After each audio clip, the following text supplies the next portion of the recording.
All right, everyone. It's a couple minutes past the hour. We are ready to begin. Thank you very much and welcome everyone to our latest webinar in a new series that's focused on blockchain's ability to address major global challenges. Today's webinar is titled Africa Perspectives and the Economic Recovery. The economic recovery from what? Well, there is no greater challenge that we all face collectively than the threat of COVID-19. It's had a very profound impact on our world. It's quite clear at this point that the economic costs are devastating and they may be long lasting, though we have an opportunity to potentially prevent that. And of course, the human costs are unfathomable. It's quite clear at this point that the world will be a very different place when the dust settles from this. So first and foremost, we hope that you're all well. I'm sure many of you are holed away in your homes and following social distancing guidelines, or if those have been lifted, that you're taking precautions to prevent the spread of the disease. Above all, we want to make sure that everyone is safe, healthy, and happy, and I believe that together we can all get through this. So we're very delighted to welcome people from all around the world once again to the webinar, which is no surprise because we're talking about the African perspective, and it's my belief that the African perspective really impacts the whole world. We have a bunch of things we'd love to discuss today. Before doing that, I want to just make sure that everyone is aware that we have a course on Coursera, Blockchain Revolution for the Enterprise, as well as one on financial services that addresses some of the challenges and opportunities in the developing world, what we call blockchain for good. So I encourage everyone to check that out. Also, the newsletter, we host every week. We have a newsletter that goes out. Please sign up for that. There's lots of great updates on everything that our members are doing, including some of the folks who are on this webinar today. And of course, our big event planned for the fall, BRG, which will take place October 29th and 30th in Toronto, but also online. It's a hybrid model, and we encourage you to check that out too. So this is one of those rare turning points in history. The COVID-19 pandemic will profoundly change our economy, our behavior, and our society. Some leaders who fail the test will lose their jobs, and some governments that failed their people will lose their power. Many institutions will come under scrutiny, and we hope change for the better. The Blockchain Research Institute's mission is to help realize the new promise of the digital economy. It's a new promise because we're in a second era of the digital age, where technologies like AI, the Internet of Things, augmented and virtual reality, biotech, and above all, blockchain, are providing leaders with an unprecedented set of opportunity. But as our research shows, the technologies are now relevant as never before, not just to business and the economy, but the future of public health and the safety of global populations. Traditional systems have failed, and it's time for a new paradigm. To borrow from Victor Hugo, nothing is more powerful than an idea whose time has come. So we believe it's time to look forward and consider how we can use this major historical moment to rethink everything, how we do business, how we think about our institutions, and how we intend to plan for our future and for our kids' future, to make the world a healthy, prosperous, sustainable, safe, and dynamic place for generations to come. The coronavirus epidemic marks the end of the long 20th century, and the 21st century could quite easily belong to Africa. It's the fastest overall growing economy in the world. It's got the fastest population growth. It is the youngest continent. And especially in recent years, we've seen significant improvements in health outcomes such as longer life expectancy and lower infant mortality. We've also seen the spread of technology at a rate that I think is unprecedented in human history. And as a result, I believe the continent has a very bright future. However, development has been uneven. Growth and prosperity has not come to everyone. The poorest places in the world are still in Africa. War and civil strife rage in certain areas, and the corruption and ease of doing business remains a big problem. So what role will technology play in all that? How can blockchain help address major issues? For example, such as the problem of the unbanked, which keeps 1 billion plus people out of the formal economy. Or how about the lack of robust identities, which prevents people from accessing services and also makes them vulnerable? Or what about the incomplete and reliable property titling regime that exists in a lot of parts of the world, and other legal documentation across the continent, which remains very uneven? The obstacles to quickly and cheaply launching a business remain quite steep, and as a result, entrepreneurship is unable to thrive in the way that it should. We can also think about some other issues. How do we improve the delivery of foreign aid to ensure that it goes to the intended recipients? And what role could blockchain play in protecting the environment or improving animal welfare? Our group today are all from South Africa, and of course it's a very big continent, and South Africa is just one country. It's also the most prosperous place in Africa. So we don't want to paint with too wide a brush, but I do believe that this group can answer big questions about the fate of the continent. We're going to dig into all these important topics and more, and it's now my pleasure to introduce today's esteemed guests. So our first guest is Ian Putter. He's an executive handling DLT blockchain at Standard Bank. He currently focuses most of his time on blockchain, and he previously held the position of head of unified finance development and innovation. Also added to his current portfolio is the training officer for the CA graduate training program. He received a master's degree in banking and economics from the University of Pretoria, and thereafter completed an honors and CTA at the University of Johannesburg to qualify as a chartered accountant. He started his career as an economist and later joined Standard Bank in 1996 in the Treasury Audit Department. Our second guest is Tanya Knowles, the South Africa lead for Binance. Her previous roles have included working as the business manager of Adhara, a global provider of liquidity management and international payment solutions for decentralized financial networks, and the managing executive of Fractal Solutions at Straight. Tanya is currently the chairperson of the South African Financial Blockchain Consortium, a faculty member of Singularity U South Africa, an ambassador for the Global Blockchain Business Council, and a member of the South African National Blockchain Alliance. Tanya holds a certification in blockchain technology from MIT and holds a BA, PDM, and also an MBA. And our final guest is Moreda McKay, the founder and CEO of Stride.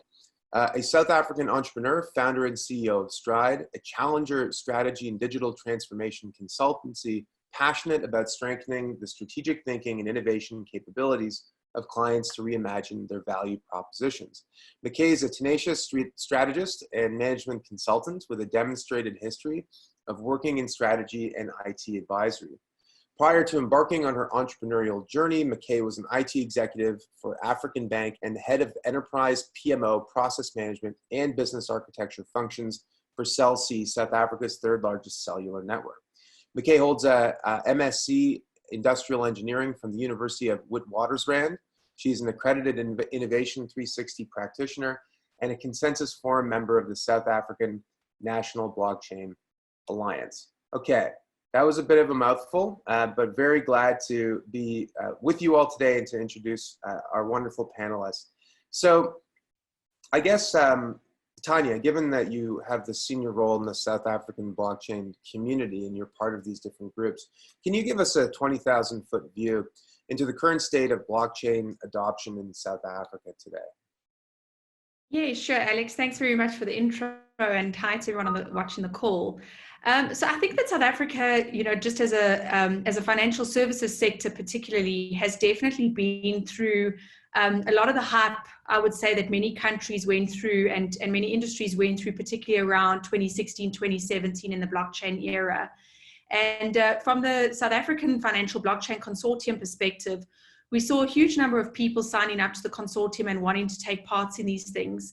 And I think a lot of the industries, a lot of people in the industry, went through all the experimentation. They went through all the POCs, they went through all the debates, they started the innovation labs looking after blockchain. But a lot of that stuff did not necessarily mature into anything real in the industry. And during 2018, 2019, I would say that a number of organizations essentially took their foot off the accelerator in this space in South Africa. But what I've started to see recently now is that the emphasis is back. So you look at an organization, I mean, Ian is on the call now, an organization like Standard Bank have again become very, very interested and involved in this space. And I think there's a lot of international projects going on that are starting to wake up South African audiences again to say, hang on a second, the days of innovation theater and the POCs are over. It's time to do something real now. And I'm pleased to say that there's a number of organizations in South Africa that now are actually taking the space far more seriously and doing some real use cases. Within the consortium itself, we've seen the ideas around self-sovereign identity really taking off, with a number of leading banks in South Africa investing quite heavily in this space. And then even within the cryptocurrency space, with the likes of Binance recently launching in South Africa, I think that has shown an overall belief not only in the traditional sort of blockchain space, if we can put it that way, but also in the crypto space in South Africa. A report recently actually came out about the African continent and our interest in cryptocurrencies. And it's just showing that Africa is really ripe for blockchain and crypto. And I'm pleased to see that we're actually seeing some real adoption happening now, as opposed to the hype that we saw before. You made a very interesting distinction there between what I think people commonly refer to as enterprise blockchain. Big companies looking at the underlying technology behind cryptocurrencies and seeing ways that it could be applied to their business. Category one. Category two, adoption of the native digital assets themselves by individuals, right? Sort of a retail versus an enterprise adoption. You're the expert on the retail side, so we'll get to you on that in just a moment. But Ian, from the perspective of an insider's insider, you've been at this bank for 20 plus years. You're in a very senior technology role. What are some of the opportunities that you see for the technology as it relates to your business specifically? And what are some of the implementation challenges that you feel you need to overcome in order to achieve these goals? Thanks, Alex, and thanks for the introduction. From an opportunity perspective, we've started experimenting with blockchain about 1.5 years ago. The bank in total, as Tanya mentioned, way before that, but we decided to fully understand how the technology works. And I think this is one of those technologies where you've got to get your hands dirty. And having worked on it now for quite a long time, firstly, from a banking perspective, I think John McKay made it clear a while ago that blockchain provides solutions to problems you never knew you had, whereas legacy technology solves problems that you think you have. So I think that links back to cognitive biases. And having been in the bank for 24 years, you try to incrementally improve things in a rapid way, but banking still remains very, very expensive. So I think what we've seen is that it can bring unbelievable efficiencies. It can actually compress value chains significantly. And I know a lot of people don't value the private permissioned blockchains, but you must know as financial institutions, we heavily regulated. So in that regulation is a great opportunity to partner with regulators across the African continent, as well as our own regulator.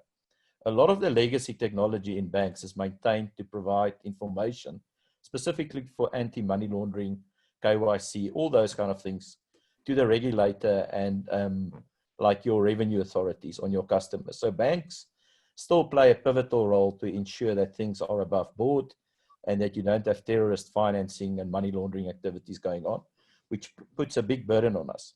If you create a blockchain ecosystem in a private permissioned way, the regulators are a lot more open to that. And they also participate on the ecosystem, which results in a very proactive, disruptive kind of way to look at banking going forward, where the regulator participates proactively in the transactions as they occur. And the trackability and traceability that a blockchain provides enables customers to have a transparent view of where their transactions is. So you build with your customer.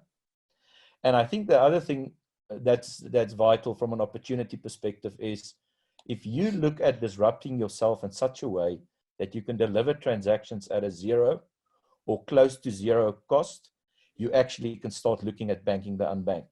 We've worked on very interesting logistic ecosystems in Africa built on blockchain, where unreachable places are now identified. Those people still need to link back to COVID and banking funding. They need to receive goods, but there's no transport services available for them. And if you really want to kickstart growth in Africa, you've got to look at small, medium, and micro organizations, as well as individuals. And by putting them on these very efficient ecosystems, you can see that there's, for instance, not trucks to deliver. There's no trains connecting all the African towns with major centers. So you can see there's a delivery need. Someone, an entrepreneur, can get funding from a bank to buy a truck to go and deliver the goods. You know, at a very low ground roots level, you can actually help kickstarting economies. Because remember, there's no money, and COVID slowed a lot of these things down. So I see absolutely huge opportunities, and I see it daily when I connect with these people. Still, from a challenge perspective, as someone said at one stage, the technology is ready, but the minds are not ready. So education remains a very, very important part of getting blockchain mainstream. To Tanya's point, I think in Standard Bank, we've crossed the line. We've spent a lot on education and collaborating globally with companies. So everybody's fully aware of the potential of what the technology can do. And a lot of people understand that it's not a silver bullet, that you've got to really work very hard to get people to participate on the ecosystem. And we approach that problem by following an inward-out approach. So because we're such a big company and we represented in Africa and we've got ICBC, we connected with all those participants in our ecosystem to start an African-wide ecosystem, if I can call it that. And then as you build it out, it gains momentum. You can start externalizing it beyond your own customers as you understand the technology. Yeah. So I think this is not something where you go in like an Excel spreadsheet and you go and plug it on top of lots of things, and then suddenly it makes it more efficient or it becomes digital. I just want to give you this quote that I got from a 26-year-old Facebook student a year and a half ago. He said to me, Ian, you know what the big problem is? You guys are spending billions to become digital. We are born digital. And I think that's where blockchain provides a great opportunity to actually, from day one, not go hybrid, but fully built on the cloud for a bank, and to build an ecosystem where your customers can track their transactions. I want to come back to that, but I want to get Moreda's opinion on this. You know, we're talking right now mostly about use cases within a bank, but in your position at Stride, you're touching lots of different industries, right? What are some of the opportunities that you see in various industries? And it can include financial services, of course, but I'm curious about some of the opportunities beyond that. So Alex, thank you. Thank you for the introduction and also for the opportunity to participate in this webinar. I'm very privileged. Stride, as you know, is a challenger consultancy firm, but we are also very new. So we are a startup, effectively, new age type consultancy, and we would like to build our business on that premise that we want to bring the new age thinking. We want to bring the emerging technologies to various industries. And yes, we're very privileged. We work across many different industries. Financial services sector, and specifically banking, is actually one of those areas that we've decided, you know what, there's so many things happening in that space. For now, we want to actually explore other areas. Areas that we're currently working in is in the telco space. That for me is almost like going to be the next big thing around connectivity, IoT, etc. So there's a huge opportunity in that space, together obviously with 5G, etc. But so telco is one of the industry where we believe there's huge opportunity for transfer. Not to interrupt, but in the bio, it mentioned that you played a senior role in the IT group at one of the biggest telcos in South Africa. Are the telcos in South Africa actively looking at this technology? We've done some research looking at how, you know, basically knitting together mesh networks could be a way to overcome some of the connectivity issues in more remote parts of the world, or as a way to create sort of side networks to the 5G network that's being rolled out. Do you have anything to add to that? Specifically with the telco industries, because I've worked within 2 telcos now, And as part of the work that we're doing from a research perspective, we're obviously exploring broadly. So currently in South Africa, and I assume everywhere in the world, every single organization is reviewing their digital transformation roadmaps, okay? With that, obviously comes the understanding that for you to truly transform, you need to look at your existing business, that's run the business, and then you need to build a new business, okay? Now, what that new is depends on what your vision is. And within the telco space, for example, to Tanya's point earlier, there's a lot of POC developments happening. A lot of it is use case based, but not necessarily transformation in terms of your business model. So for us in the telco space, there is not a lot happening. So that is definitely an opportunity. One of the areas of work we're actually kicking off within the next 2 weeks is an ecosystem development program specifically focusing on the telco industry. And that is basically where we're going to challenge some of the current thinking to start to accelerate the adoption of certain emerging technologies. So it's obviously working in collaboration with a lot of the stakeholders in the ecosystem, including government, the banks, etc. And as well as startups. Because Stride is all about innovation. Some of the other areas very important to South Africa is within the energy space. There is a huge problem and also a huge opportunity for transformation. So there's a couple, and obviously health right now is the most important area actually, because every single company is focusing on obviously their response towards COVID. But if you just look at the service delivery with regards to health and the supply chain practices around that, there's also a huge opportunity in that space. And specifically for Stride, we are actively exploring opportunities in the logistics space. So supply chain is going to be one of our core offerings and services because that spans across many of the industries that we're already working in.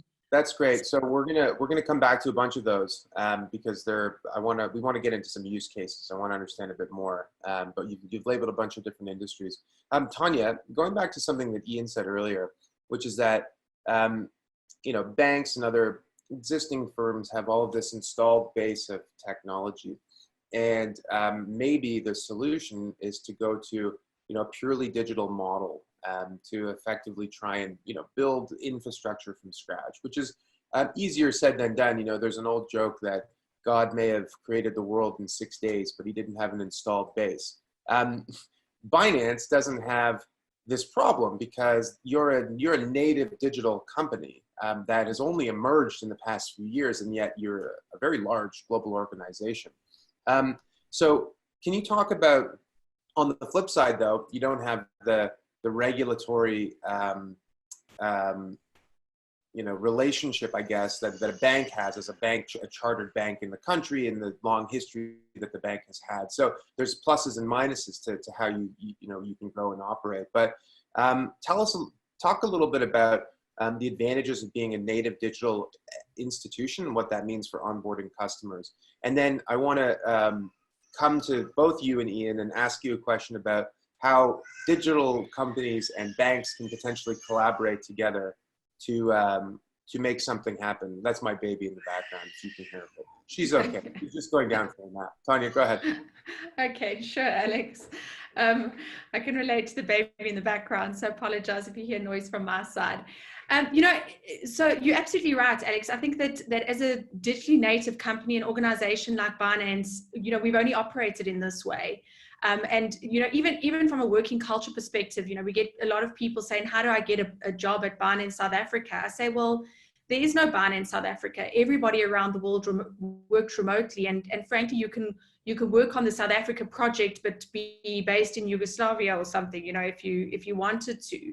So there's no, there's no specific jurisdiction that someone needs to work in, and it gives people a very different mindset of how an organization operates, So, and I think that one of the benefits that we have as a digitally native organization is that we don't have the legacy costs and the systems associated with carrying the infrastructure that a bank does. And very often I have sympathy for banks, because I think that they often given a hard time. People don't realize the compliance costs of running such an organization. A lot of those sort of things have been built up over time due to a regulatory framework or a risk framework or fraud that they've had to combat over a period of time.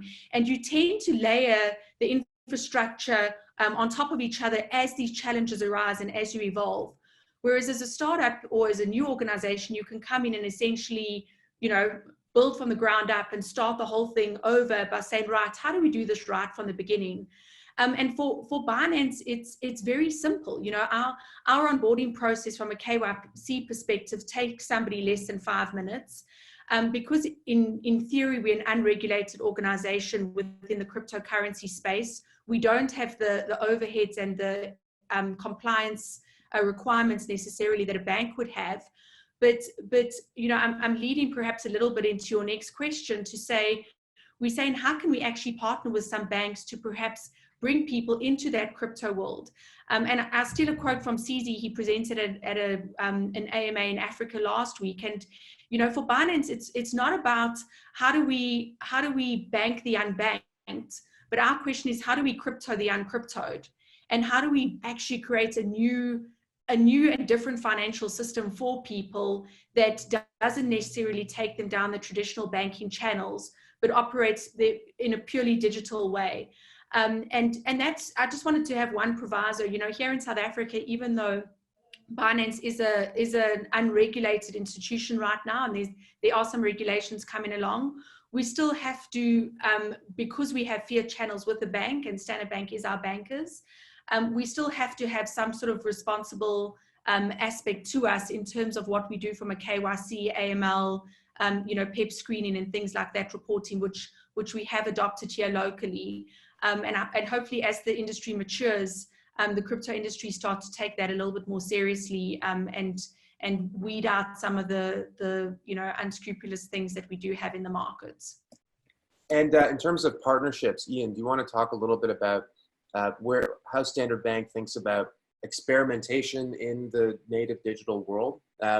In Canada, and actually this is true in a lot of parts, and certain examples exist where an existing institution, a bank or a telco that is in a heavily regulated industry that's been around for a very long time and has all sorts of legacy systems, will try and stand up a separate company, some sort of related institution that might do things a bit differently.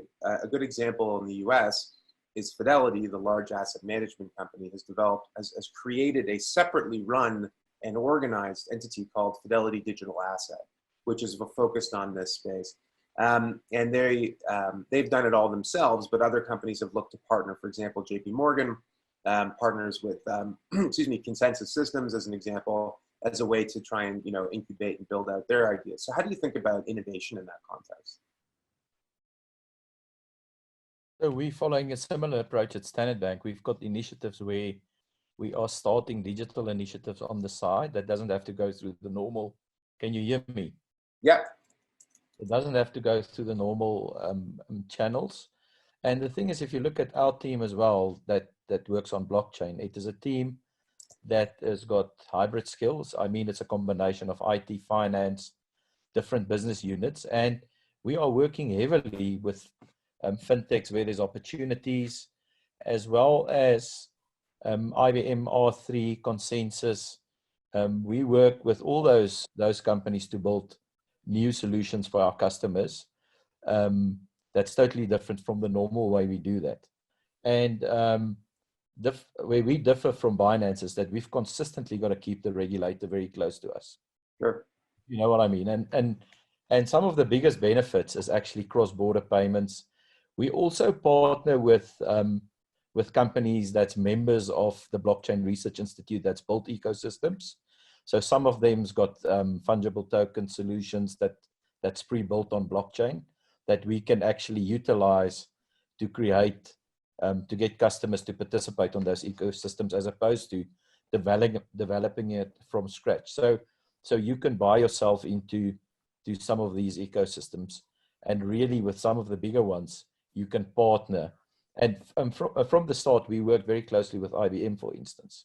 So you've got access to all the blockchains that's been built globally, property guarantees, all those kind of things. And as you know, on blockchain, a lot of the solutions is reusable. So we also try to work with fintechs where we can see there's a similar solution and we just need to tweak it to meet our customers' requirements.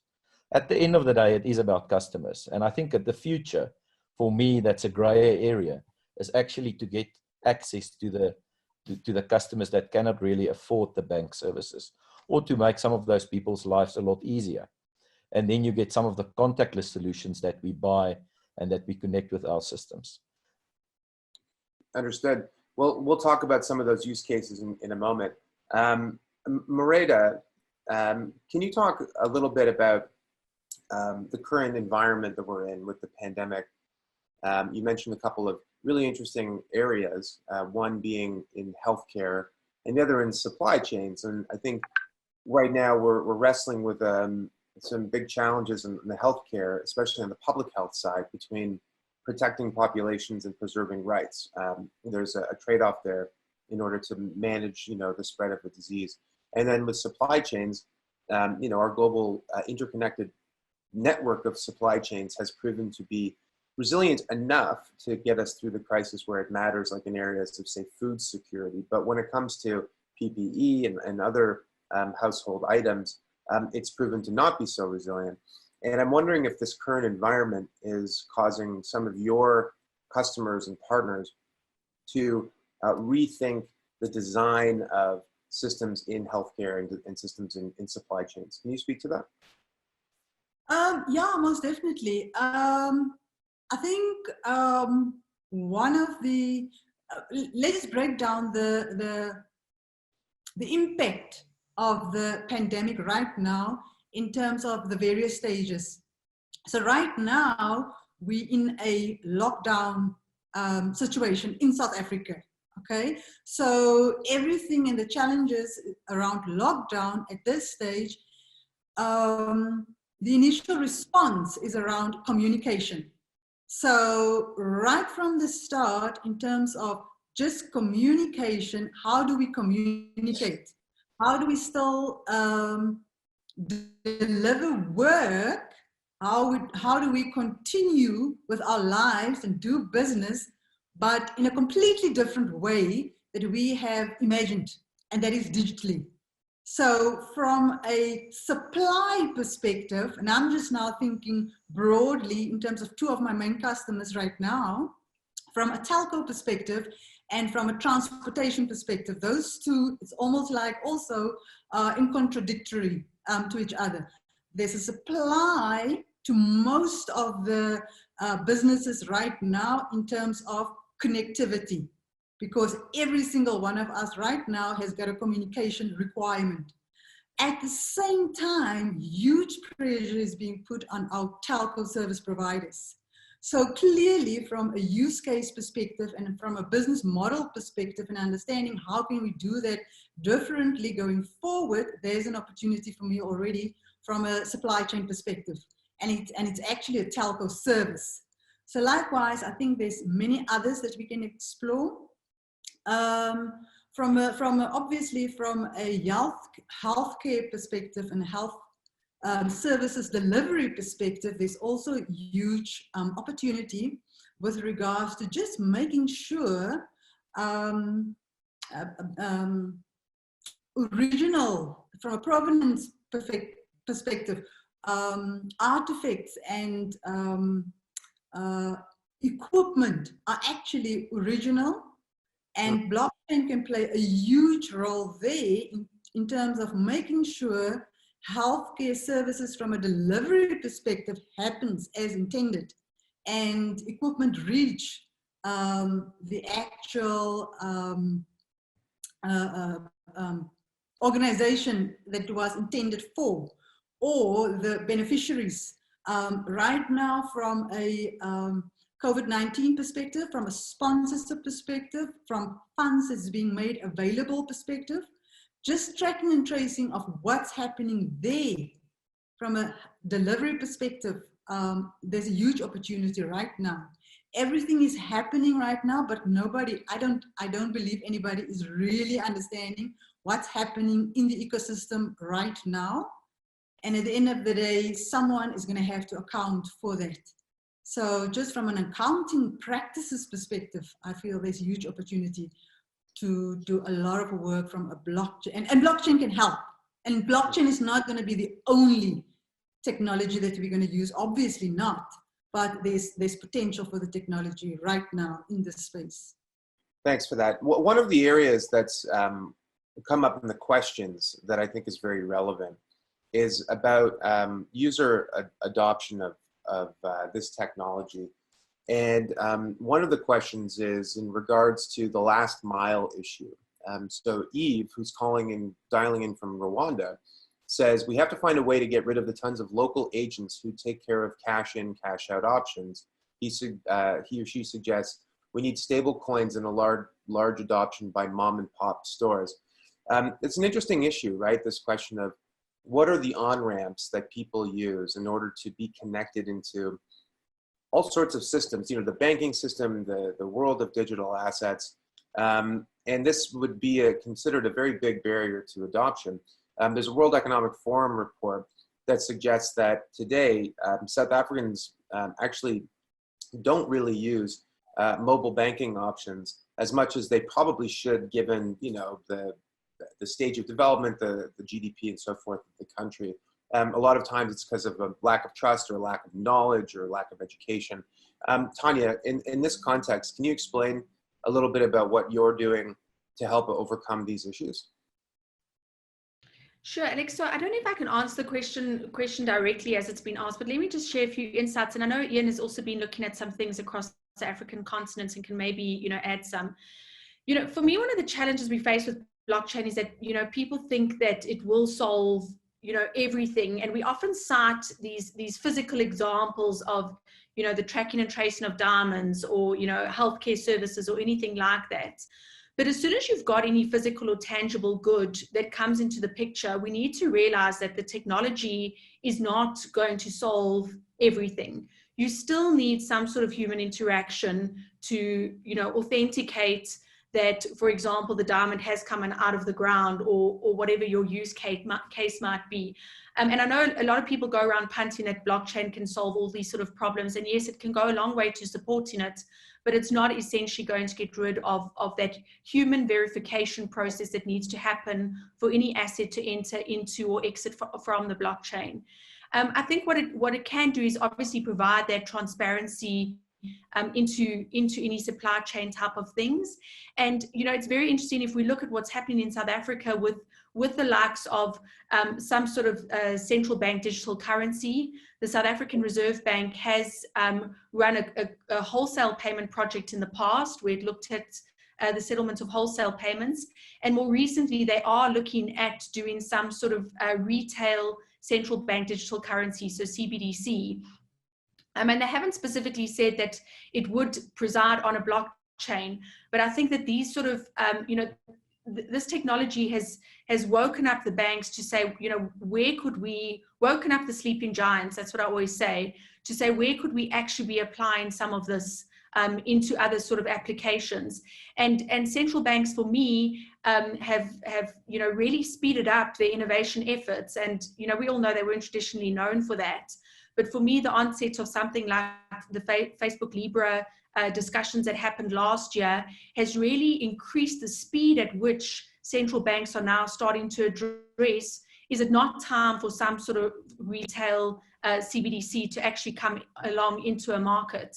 And are there opportunities that we can start to look at things like stable coins and other applications like that? So if nothing else, I say that we've woken up the sleeping giants to speed up in this space. And for me, that's very, very exciting. And sorry, just to add one more point, you know, conversations that have been ongoing in industries for years and years, be it, you know, let's do electronic voting at annual general meetings for listed companies, or let's have some sort of digital currency, or let's, you know, all those things now, if blockchain has done nothing else, at least it's speeded up some of those conversations and brought them to the fore where the world is actually moving to do something about these things that have been debated for a very, very long time. Yeah, Ian, I'd love to get your perspective on the idea of a South African CBDC. But first, just some of the, you know, things that happen when people don't use, you know, online payments solutions, that they don't have access to bank account, is that a lot of activity in the economy happens in the informal economy, and a lot of lending actually happens in the informal economy. So from a bank's perspective, this is a missed opportunity. I mean, many of these customers are going to be smaller individually than probably the customers that you have today. However, in aggregate, you're talking about big chunks of the economy that exists sort of outside of the traditional system. So I have to see this as a big opportunity for you. And I also happen to see it as a big opportunity for government as well. You said that the banks have to sort of work hand in glove with the regulators.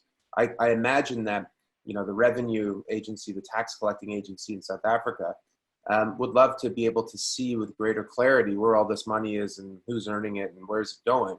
The more of it that happens, you know, through through formal mechanisms, and it doesn't have to be legacy bank accounts, it can be something digital, the better funded the government can be, the better it can operate, the more depositors the bank has, and the more activity happens in the formal economy. And it's good for the individuals too, because I imagine a lot of informal lenders are not charging the most favorable rates to get access to credit.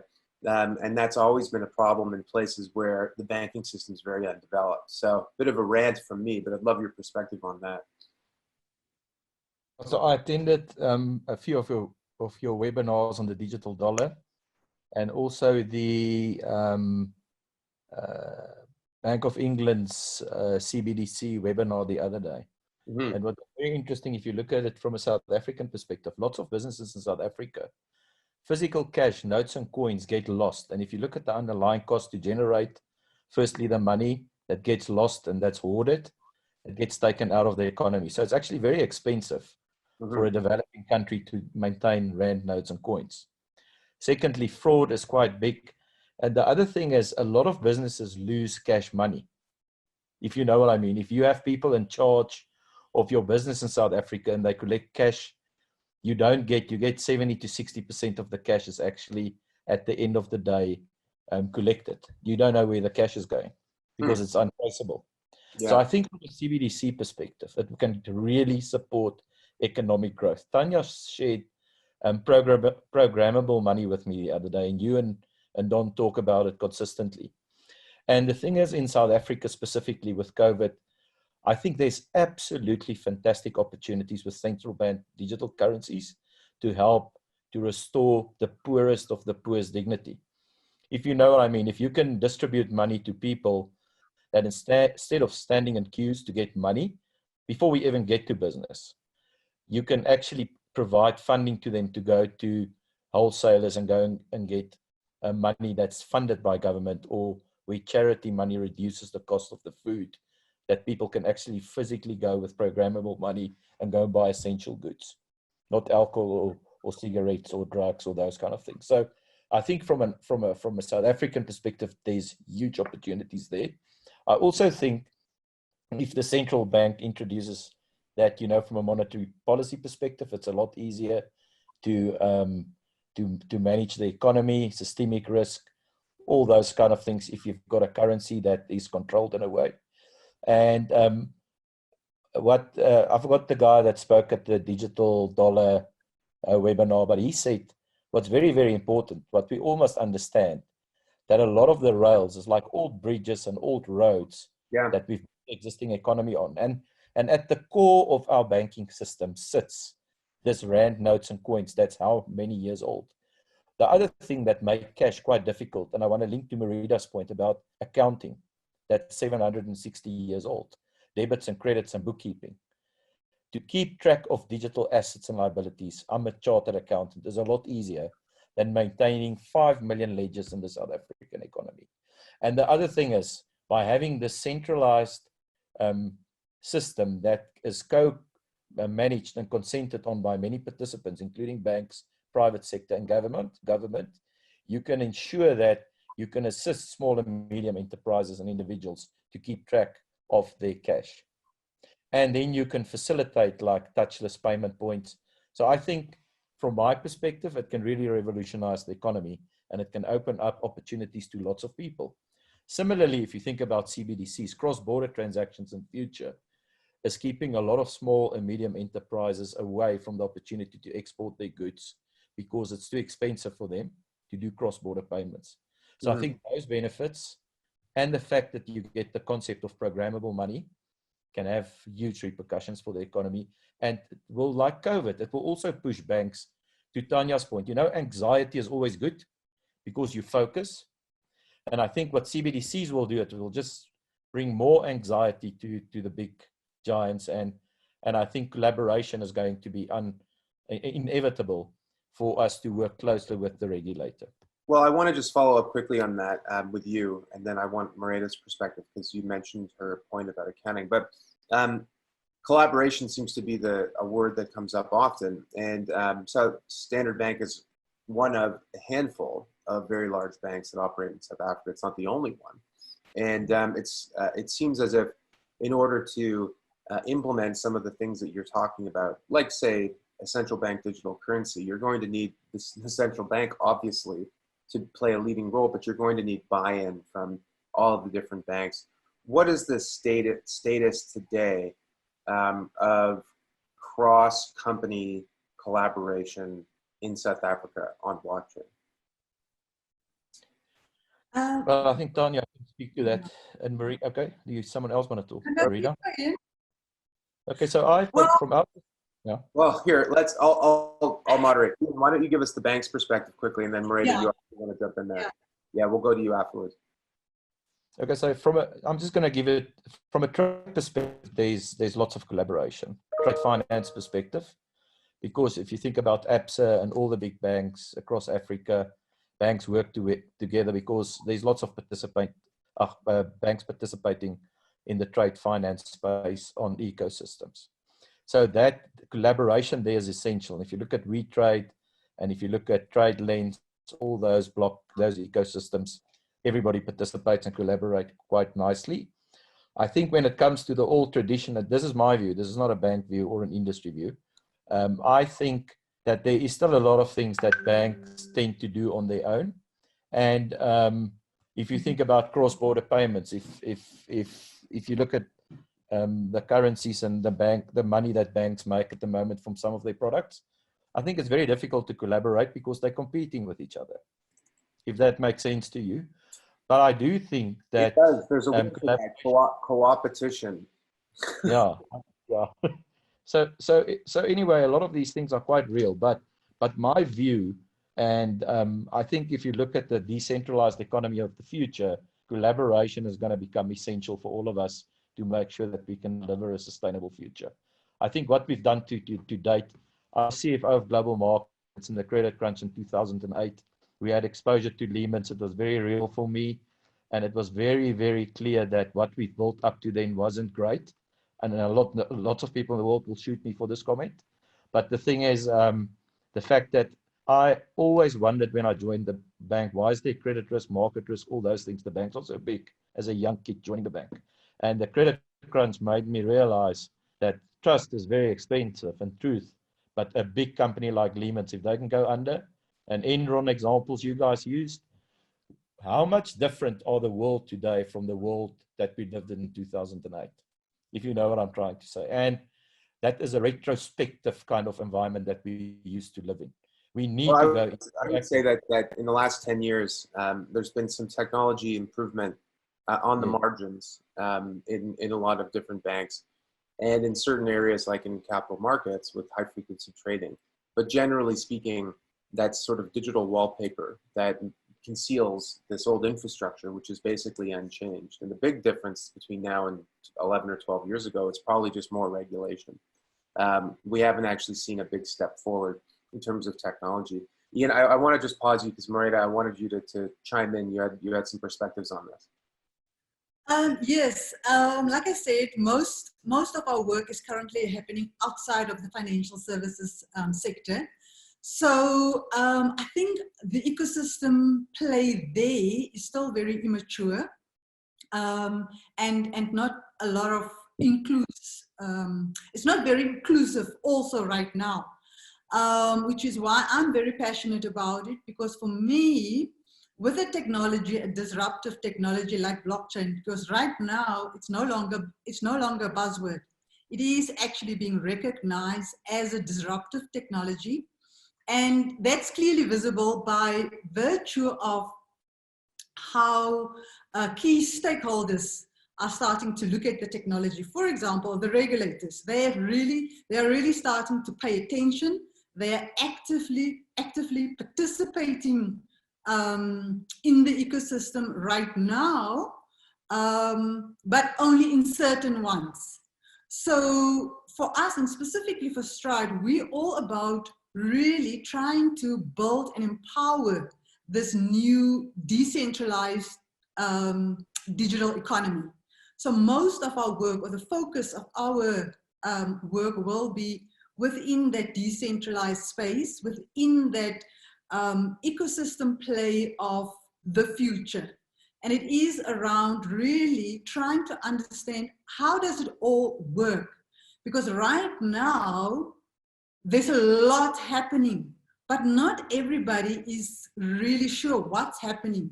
So part of what we are going to try to do is to elevate that.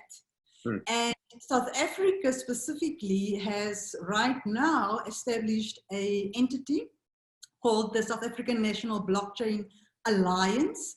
And one of the key objectives of the alliance is going to be to facilitate and basically play a catalyst type of role in maturing the digital economy within South Africa. So part of the work that we will be doing will be around, like, for example, consortia projects. How does that look like? How do you actually participate in it? Understanding each one's role within that environment. How do you actually bring real quality participants to a system like that? And yes, it's going to take time. It's going to take a lot of effort, but I think that is what is going to require to accelerate this this building of this new ecosystem, because ultimately we want to transform industries. It's no longer just about a company. Yes, there's opportunity for a company right now to look at the existing business processes and make it more efficient. But really, what is it? What does year 10 from now look like? How does it look like, and how do you then bring it in? How do you step back? How do you bring it in and understand, what is it that I need to do right now if I want to be there in 2030? So that for me sort of is the opportunity right now. And that is going to require literally everyone on a C level to start to participate, because it's a paradigm shift. It's leaders that needs to get involved. So yeah. Well, I like the way you frame that, thinking 10 years into the future. And I'm just looking at the clock, and I realize that we're in the last 5 minutes here. So Maria's had her chance to answer to that question. Tanya, what does success look like to Binance in South Africa over the next decade? And more broadly, what are some of the goals that you would like to see achieved in blockchain and crypto in general across the continent? Okay, so very quickly, Alex, because I know we're running out of time, I wanted to pick up on one thing Marita said. I think the challenge that we've had in South Africa of actually getting any real blockchain adoption going is that very often it's been driven by a sort of a middle level of passionate people that are sort of, as I say, at a mid-level within a banking organization. And we've really failed sometimes as an industry to get that top C-suite executives to actually buy into this. So a lot of the projects that we started have not necessarily been adopted because they haven't gone through the formal channels in South Africa, like the Banking Association or one of those senior bodies. And I find that instead what's happened is that a lot of the banks are going on their own paths, if I can put it that way, around, let's say, for example, issues of self-sovereign identity, instead of actually working together in this idea of co-opetition. And not collaborating. So, for me, that's one thing that we're really, really missing in South Africa now. And I'm hoping through organizations like the Blockchain Alliance or even our Banking Association that we can actually get some more, fluidity in that space. From a Binance perspective, Binance's vision is the freedom of money. And really, for me, I look at South Africa and I say there are so many people out there that don't have basic access to a bank account right now. And for me, the adoption of cryptocurrencies is that ticket into some sort of formal financial system, and a new type of asset. And by having those sort of digital or crypto assets as part of your wealth, in different ways that they're communicated, used, they can then become a form of collateral for people to use in future.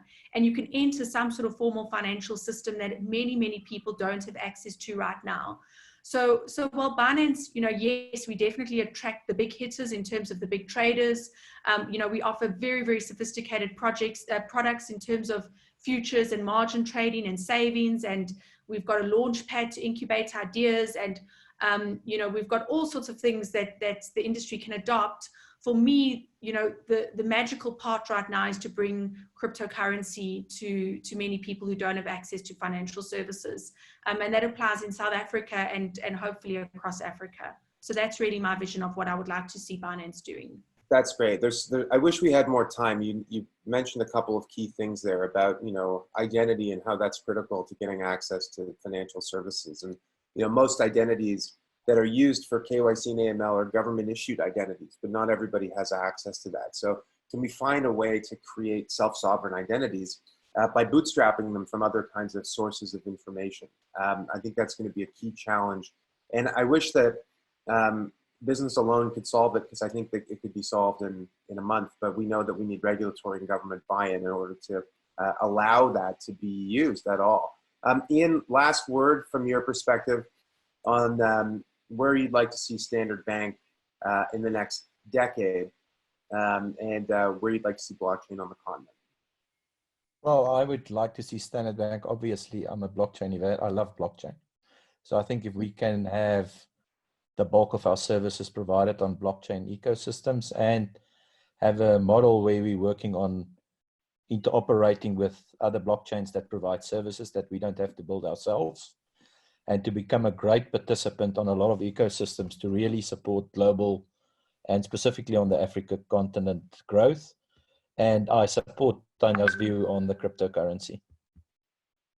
Great. Well, that's very succinct. I appreciate that. It's just 1 minute past the hour. Unfortunately, we're out of time. Something tells me we'll all be speaking again soon. I hope we can do another webinar on the African perspective in maybe 6 months' time to see how things have evolved during that period. I'd like to extend a heartfelt thanks to all of our panelists for joining today. Tanya, Ian, Marita, that was a very lucid and illuminating discussion. We barely scratched the surface. There's so much more to discuss, but thank you so much for your time and for your contributions today. That concludes today's webinar. There will be a recording that will be made available for this, as there are for all of our other webinars. And of course, we encourage you to check out our newsletter, our upcoming event, BRG in the fall, and of course, the online course. There's so much of what we discussed here that's covered in that course. And we just would be great for everyone if they could check that out. Yulia here, who's my colleague here at the BRI, we'll share those links. Here they are, coming in right now. So check those out. And thanks again for your time. Have a great day, everybody. Thank you very much. Thanks, Bye. Alex. Thanks. Bye-bye. Bye.